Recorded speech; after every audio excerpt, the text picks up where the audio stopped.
Hi everyone, welcome back to Insightphere. So in this video, I'm going to walk you through a supply chain analytics solution that I built in Power BI. And the goal of this dashboard is to bring together financial performance, suppliers, inventory, logistic, procurement, and quality into a single executive view. And rather than just displaying the number, this dashboard is designed around a simple question: what is happening, where is the risk, and where should management focus? So this executive overview, which act as a landing page of the solution, I have structured the page into analytics layer. At the top, we have the executive KPI. In the middle, we have the trend and dimensional analysis. Toward the bottom, we move into operational performance, uh, risk, supply level analysis.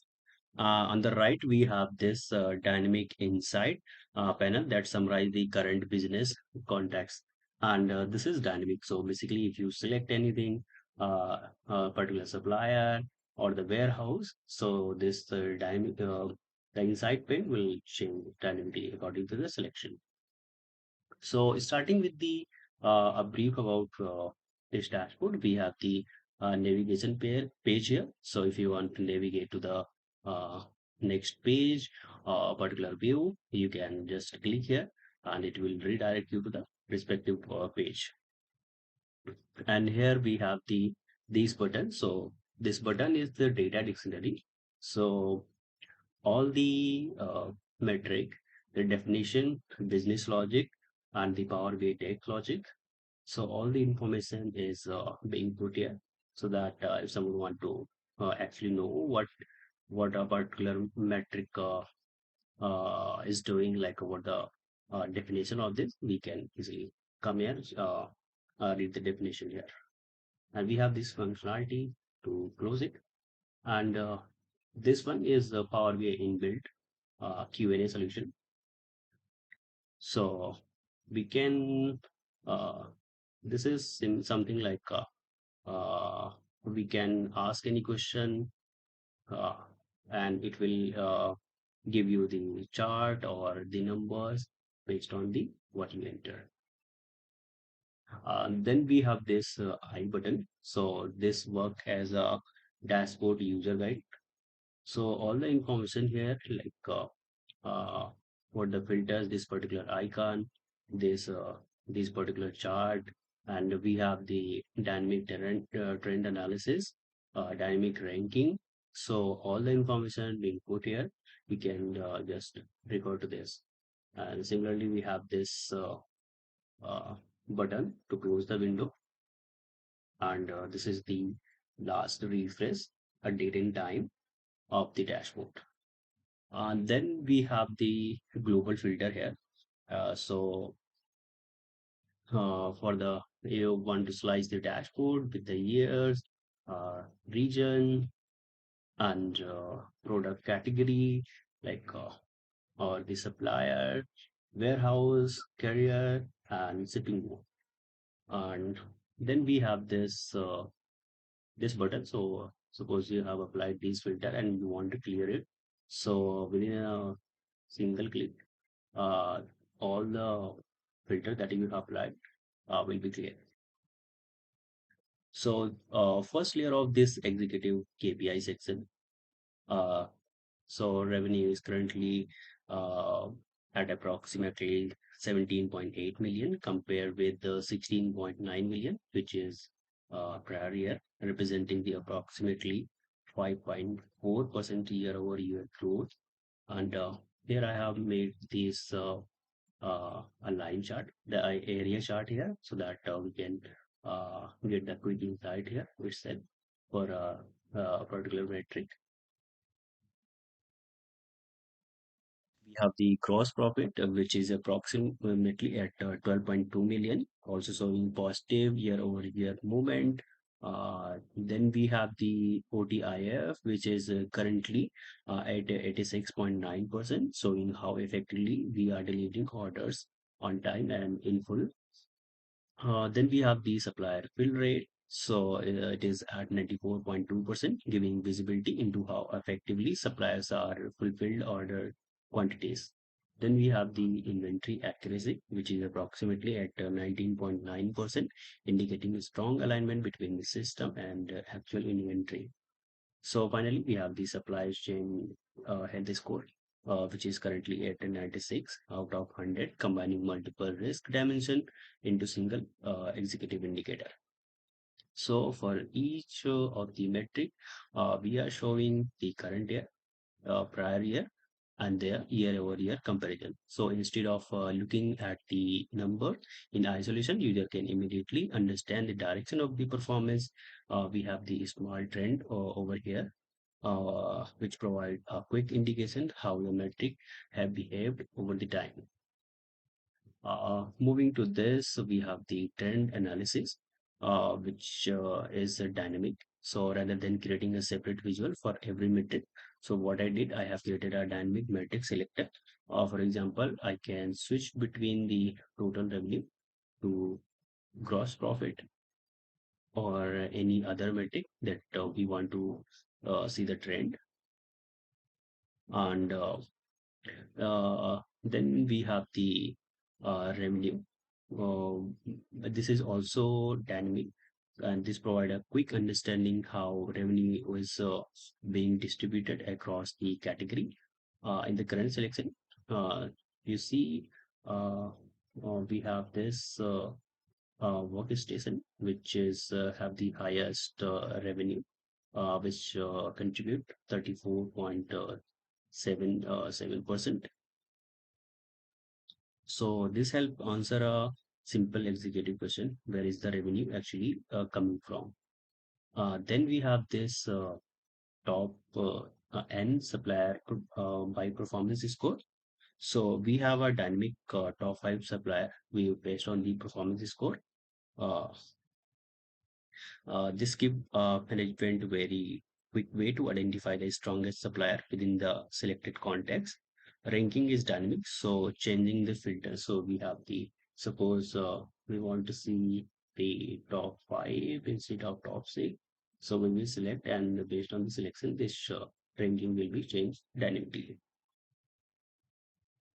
Next section focus on warehouse operation. So we have the warehouse utilization percentage, and where we are comparing warehouse utilization across the distribution center. So for example, Delhi Central DC is currently around 58.8% utilization, while Noida fulfillment hub is around 55.6%. So this can help supply chain team identify potential capacity imbalance and investigate whether the inventory needs to be redistributed. Then we have this delivery partner performance using OTIF. So here we are comparing carriers such as FedEx, DHL, delivery. So this provide a direct comparison of logistic partner performance and can help identify carriers that may require operational review. Then we have the inventory overview, combines two important dimension: inventory value and stock out rate. So this bar show inventory value and over the time, while the line tracks the stock out rate. So inventory value alone does not tell the complete story. A business can have significant inventory on hand and is still experience a stock out. So we are looking at inventory availability and inventory exposure together. Then we have the quality performance. So this section track quality, pass rate, and defect rate over the time. So this allow us to whether quality performance is improving or deteriorating, and whether defect levels are moving in the opposite direction. So and next we have the uh, this supply chain metrics. Let me uh, put it on the focus mode. Yeah. So here we are looking at the supplier through supplier spend on the x-axis and supplier risk score on the y-axis, and the bubble size represents supplier spend. We can see here over using the tooltip. So while color identify the risk of the category. So this dark red, which is for indicating for the high risk, and the slight red indicating for the medium risk. So high spend and high risk supplier are mostly critical because they represent both financial exposure and operational risk, while low spend and high risk supplier may require monitoring, while high spend and low risk supplier are strategically important but currently more stable. So instead of asking which supplier has the highest risk, management can ask more useful question, which is which supplier represent the greatest business exposure. And then we have this supplier scorecard. So finally, this bring the supplier level story together in one place. We have the supplier rank, the performance score, then followed by the OTIF, the supplier fill rate, the rate, quality pass rate, the fill rate, delivery.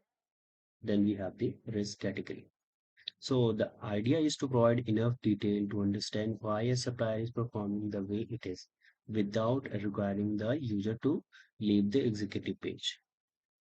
And then we have the dynamic insight pane here.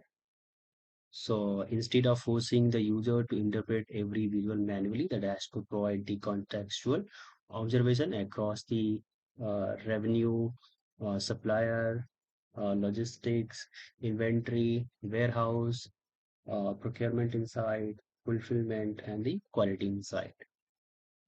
So these insights are dynamically generated based on the current filter content. So instead of this atlas, if I select the uh, blue peak.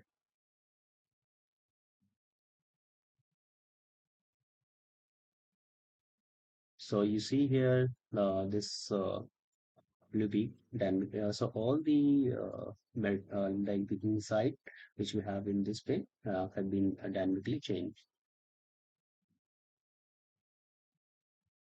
So these insights are give us the very quick summarize version of the what trend we have, and accordingly we can take that decision.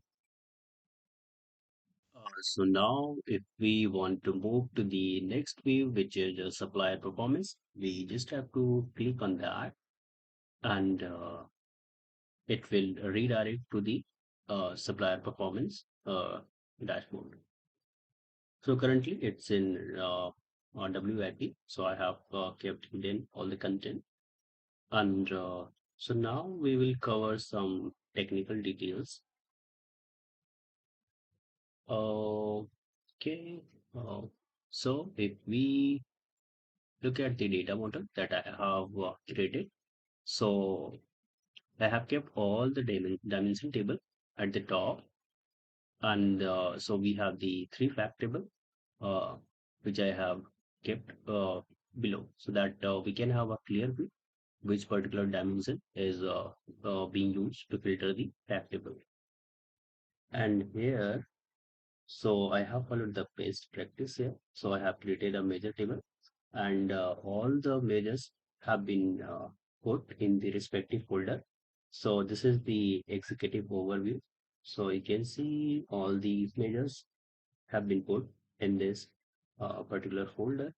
Then we have this functionality.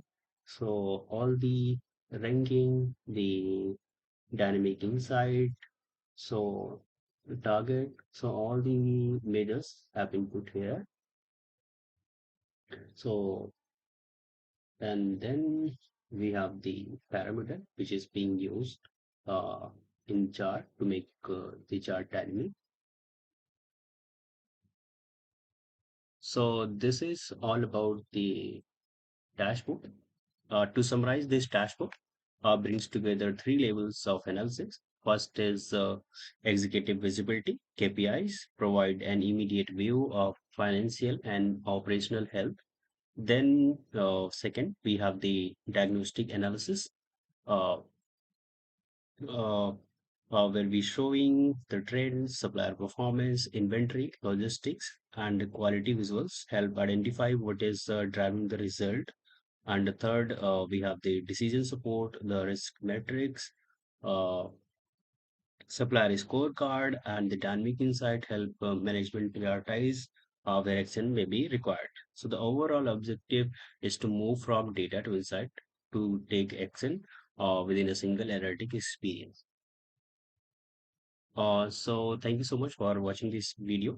If you found this video dashboard walkthrough useful, feel free to like the video and subscribe for more Power BI data analytics and dashboard or design content. Also comment if you want a video to uh, build this dashboard from the scratch end to end dashboard building. I can make the video for the same. Thank you.